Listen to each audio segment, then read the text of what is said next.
So at this meeting, we talked about third-party access policies for MLS, which is a change in the release of data.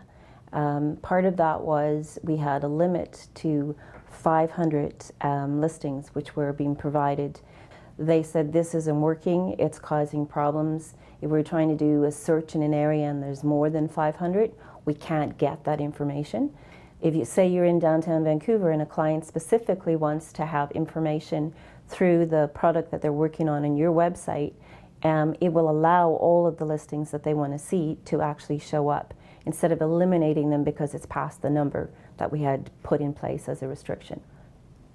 It's another update on our CRM, which is the Customer Relationship Management System. What's the system used for? For something as simple as keeping all the information about medallion stats, lockboxes, providing you the ability to register for courses online. So it'll provide a better experience for you. So here we are, we're working on getting a new CRM system, and we are at this point, the staff is putting together a business case to bring to the directors, and then we will go from that point on.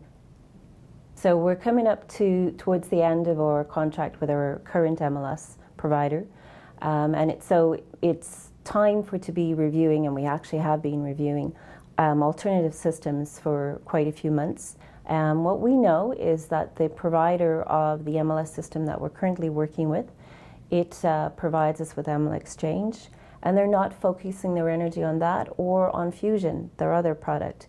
They're focusing their research and development on their product, which is called Matrix.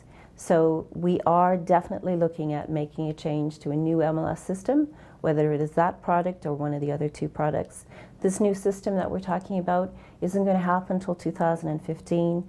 It's plenty of time for us to create the plan to make sure that everyone feels comfortable with the transition. How can we look at doing things differently within the divisions?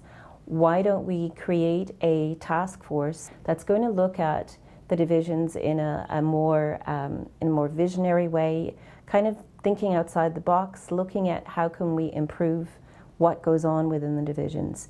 Even something as simple as the fact that the chairs come from the divisions, and one of our directors spoke up and even talked about the fact that he was the only one that was finally put his hand up within the division to say, okay, I'll be president. And then suddenly he wasn't just president or chair of his division, he was now a director at the Real Estate Board of Greater Vancouver that same week, which he was not prepared for. When you find out that some of the directors at the table are uncomfortable in the role that they're now playing, that in itself is telling us that we're not doing this the right way. This is not about ending the divisions or changing the divisions. This is about creating better processes so the right people are going to be the governors of the organization. Because remember, this isn't 6,000 members anymore. We're over 11,000 members. And the role of a director at large at the Real Estate Board of Greater Vancouver is very different from the role that they play as a division chair. So, you know, it's not fair to them or to you as members that we're not giving them the best way to get to the table.